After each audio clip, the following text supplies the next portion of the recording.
If you are an NBA fan, but more specifically, a Boston Celtics fan, then you would know that head coach Joe Mazzulla has an unorthodox approach to coaching. From UFC comparisons to meditation, Mazzulla has proven that he knows how to build a winning culture with the 2024 NBA championship Boston Celtics.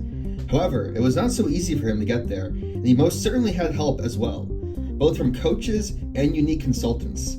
Specifically, Joe Mazzulla began a close relationship with a man named Joshua Waitzkin after Boston's Game 7 loss to Miami in the 2023 Eastern Conference Finals.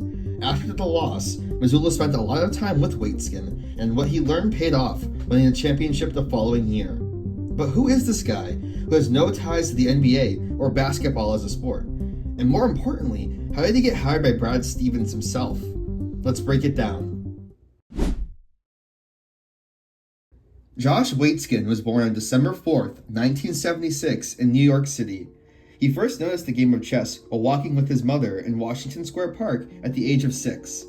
The next year, at age 7, Waitzkin began studying chess with his first formal teacher and USCF National Master Bruce Pandolfini. During his time at prep school, Waitzkin led the school to 7 national team championships between 3rd and 9th grade, in addition to his 8 individual titles. In 1999, Waitzkin would move on to Columbia University to study philosophy. Now, to take a step back, though, at age 10, Waitzkin played a notable game versus Edward Frumpkin. Frumpkin had an ELO rating of 2,215, which is a method for calculating the relative skill levels of chess players. For perspective, the highest ELO rating ever belongs to Magnus Carlsen at 2,882, the world record. To put it into even more perspective, Waitzkin's peak rating was in 1998 with a 2,480 ELO rating. The next year, at age 11, Waitzkin drew world champion and grandmaster Garry Kasparov. At age 13, he earned the title of National Master, and at age 16 became an International Master. However, Waitzkin did not progress much further in his chess career, with his last tournament being in the year 2000. The reasoning behind this is mainly attributed to Waitzkin losing his love for the game of chess. Ironically, the 1993 film Searching for Bobby Fischer was based off of Waitzkin's life. Josh's father, Fred Waitzkin, wrote a book released in 1988 with the same title. Fred believed that his son Joshua could be the successor to Bobby Fischer, widely considered the greatest chess player ever. The book received praise for its well-written and captivating passages, thus screenwriter Tom Stoppard developed it into a script and screenplay.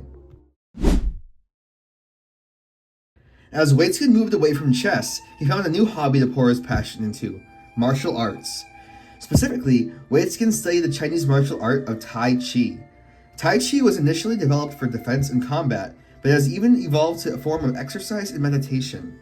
Waitzkin holds several U.S. national medals and a 2004 world champion title in the Tai Chi pushing hands. Pushing hands is a 2-person training routine and also played as an international sport, akin to judo or sumo. It is a great tool for students to understand leverage, reflex, sensitivity, timing, coordination, and positioning. Waitzkin also became a championship coach, leading Grandmaster William C.C. Chen's U.S. pushing hands team to several titles at the Tai Chi World Cup. In addition to Tai Chi, Waitzkin also is a black belt in Brazilian Jiu-Jitsu. Unfortunately, Waitzkin broke his back, which would retire him from competitive Jiu-Jitsu. This is where Joe Mazzulla will now come into play. Boston Celtics head coach Joe Mazzulla is an avid UFC fan and martial arts practitioner. Specifically, just like Waitzkin, he practices Brazilian Jiu-Jitsu. However, they did not connect until after Game 7 of the 2023 Eastern Conference Finals.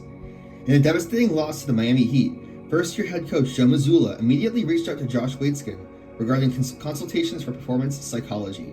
Eventually, Mazzulla bought and read Josh's book, The Art of Learning, as well as for the whole coaching staff. When Mazzulla first texted Waitzkin after the game, he was quote-unquote pissed and knew it was time to take himself on. The two had originally grown close after Waitzkin conducted a performance psychology seminar for the Celtics coaching staff.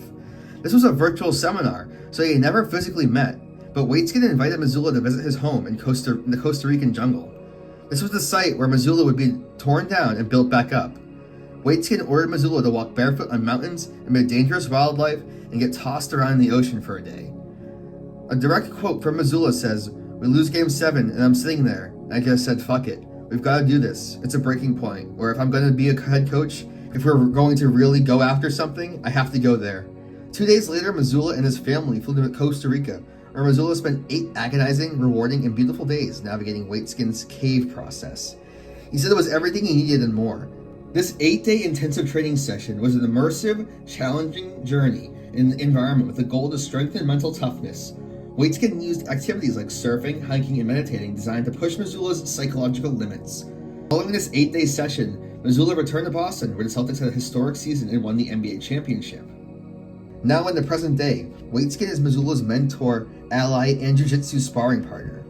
Waitzkin's hiring as a consultant was never made public, and few outside the organization are even aware he is in the building. However, he has become one of Mazzulla's most trusted confidants and right-hand man. Mazzulla said, "I need Josh to make me better. That's how it's always been." Joe Mazzulla's story arc so far is truly an interesting one. It absolutely tracks that he would go on a pilgrimage to find himself in Costa Rica. I think the best thing about Mazzulla is that he was 100% authentically himself. This is his game plan, and if it doesn't work, take accountability and then break it down and create a new plan. In terms of Josh Waitzkin, who knows how long he'll be on the Boston Celtics staff?